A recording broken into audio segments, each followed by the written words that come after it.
প্রথমেই বলে রাখি, এই ভিডিওটি শেষ পর্যন্ত দেখুন, মনোযোগ দিয়ে শুনবেন। হাই বন্ধুরা, তোমরা সবাই কেমন আছো? আশা করি ভালো আছো। বন্ধুরা, এই গল্পে ডুব দেওয়ার আগেই বলে রাখি, লাইক শেয়ার করতে ভুলবেন না এবং আমাদের ইউটিউব চ্যানেলে প্রতিদিন দুপুর 2টায় ও সন্ধে 7টায় ভিডিও দেখতে হলে চ্যানেলটি এখনই সাবস্ক্রাইব করে বন্ধু হয়ে পাশে থেকো। বন্ধুরা, আজ তোমাদের জন্য একেবারে নতুন কড়াকড়ি ভিডিও নিয়ে চলে এলাম। আশা করি শেষ অবধি শুনলে তোমাদের ভালো লাগবে।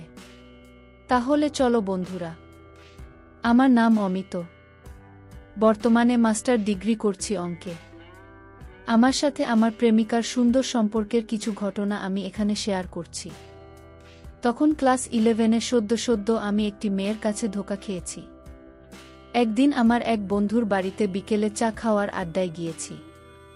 সেখানে তারও আরেকটি বন্ধু এসেছে, নাম তিতলি। সকলে মিলে সারা সন্ধ্যা আড্ডা দিলাম, চা খেলাম, একসাথে নানা গল্প গুজব করলাম। এভাবে মাঝে মধ্যে আমাদের আড্ডা চলতে থাকল। এরপর একদিন আমি তিতলির নাম্বার নিলাম জাস্ট বন্ধু হিসাবেই এবং আমাদের মধ্যে আস্তে আস্তে একটা সুন্দর বন্ধুত্বপূর্ণ সম্পর্ক গড়ে উঠতে লাগল। কেন জানি না, আমি যখনই তিতলির সাথে কথা বলতাম আমার মনে একটা আলাদা রকমের অনুভূতি হতো। প্রথমেই বলে রাখি, তিতলি খুবই মেধাবী মেয়ে, কলকাতায় একটি বিখ্যাত কলেজের কলা বিভাগের ছাত্রী, বর্তমানে মাস্টার ডিগ্রি করছে। আমাদের বন্ধুত্ব আস্তে আস্তে আরও গভীর হয়ে উঠতে লাগল, কিন্তু আমি ওকে আমার অনুভূতি কোনোভাবেই বুঝে উঠতে পারছিলাম না। একদিন শুনলাম যে ওর বয়ফ্রেন্ডের সাথে ওর ব্রেকআপ হয়েছে। ও খুবই ভেঙে পড়েছে। এই অবস্থায় ওর একমাত্র কাছের যদি কেউ থেকে থাকে সেটা আমি। ও আমার সাথে মাঝে মধ্যেই ঘুরতে যেত, সিনেমা দেখতে যেত এবং এভাবেই আমাদের বন্ধুত্ব আস্তে আস্তে বেড়ে উঠতে লাগল।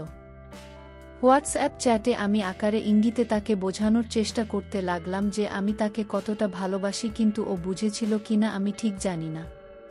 তিতলির বিবরণ দিতে গেলে বলতে হয়, অপরূপ সুন্দরী দেখতে, গায়ের রং ফর্সা, শারীরিক গঠনও খুবই ভালো।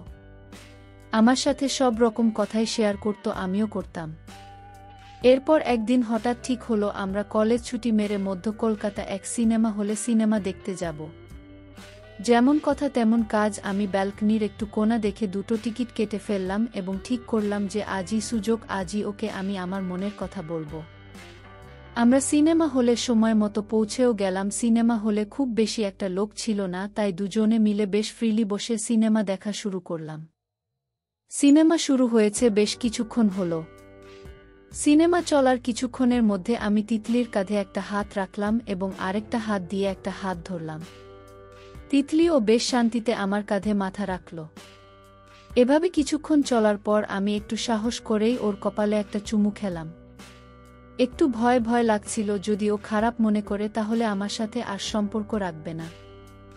দেখলাম ও চমকে উঠল। আমি সত্যিই ভয় পেয়ে গেলাম। আমি ওকে বললাম, কিছু মনে করিস না তিতলি, আমি বহুদিন ধরে তোকে বলবো বলবো করে বলতে পারছি না, কিন্তু সত্যিই হয়তো আমি তোকে বড্ড ভালোবেসে ফেলেছি। তাই আজকে একটু আবেগের বশেই কাজটা করে ফেললাম। যদি ভুল করে থাকি আমাকে ক্ষমা করে দিস, কিন্তু আমাদের বন্ধুত্ব নষ্ট করিস না। কিছু না বলে ও হঠাৎ করে আমাকে জড়িয়ে ধরল। আমিও অবাক। একই কাণ্ড, আমি কোনোভাবেই এটা আশা করিনি। ও আমার কানের কাছে মুখটা এনে বলল ফিসফিস করে, আমিও তোকে বড্ড ভালোবাসি রে, শুধু বলতে ভয় পাচ্ছিলাম বলে আমার কানের কাছে একটা চুমু দিল। আমি বুঝলাম এই সুযোগ। আমি ওকে গলায় কপালে চুমু দিলাম। ও কেমন যেন আস্তে আস্তে ভালোবাসায় আচ্ছন্ন হতে লাগল। একটু থেমে সিনেমার নিভু নিভু আলোতে আমি ওর মুখের দিকে দেখলাম, ওর মুখটা পুরো লাল হয়ে রয়েছে। মাঝে মধ্যে ভয় লাগছে এটা ভেবে যে আমি কিছু ভুল করে ফেলছি না তো, তাই একটু ইতস্তত বোধ হচ্ছিল।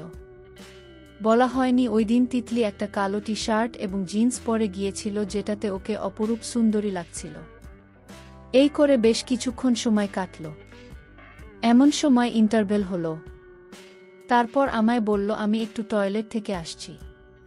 কিছুক্ষণ বাদে টয়লেট থেকে আসার পর আবার সিনেমা শুরু হলো। আমি একটা পপকর্ন কিনেছি আর একটা কোকের ক্যান। দুজনে মিলে অল্প অল্প করে খাচ্ছি। আমি তিতলিকে ধরে বসে আছি আর তিতলি আমার কাঁধে মাথা রেখে পপকর্ন খাচ্ছে। আমি তিতলিকে জিজ্ঞাসা করলাম একটু ভয় ভয় পেয়েই যে আমি তোর কোনো অসুবিধা করলাম না তো। এটা শুনে ও খানিকক্ষণ চুপ করে রইল। বলল, দেখো বাবু, যা হওয়ার হয়ে গেছে, এটা আমার জীবনে প্রথমবার, তোরও হয়তো জীবনে প্রথমবার। কিন্তু তুই শুধু একটা কথা বল, তুই আমায় প্লিজ ছেড়ে যাস না। আজকে আমি এক অদ্ভুত মায়ে জড়িয়ে পড়লাম। আমি ওর কপালে একটা চুমু দিয়ে বললাম, না রে পাগলি, আমিও কি তোকে ছেড়ে থাকতে পারবো? আমি পুরো প্রেমে পড়ে গেলাম প্রথম দিনেই। এরপর টয়লেটে গিয়ে জামা কাপড়গুলো ঠিক করে এবং সিনেমা শেষ করে আমরা বাইরে বেরোলাম। সামনে একটা বড় রেস্টুরেন্টে গিয়ে দুজনে মিলে বিরিয়ানি খেলাম এবং তারপর যে যার বাড়ি চলে গেলাম। এভাবে আমাদের প্রথম ডেট আমাদের কাছে স্মরণীয় হয়ে থেকে গেল। বন্ধুরা, ভিডিওটি ভালো লাগলে লাইক, কমেন্ট, শেয়ার করে চ্যানেলটি সাবস্ক্রাইব করে পাশে থেকো।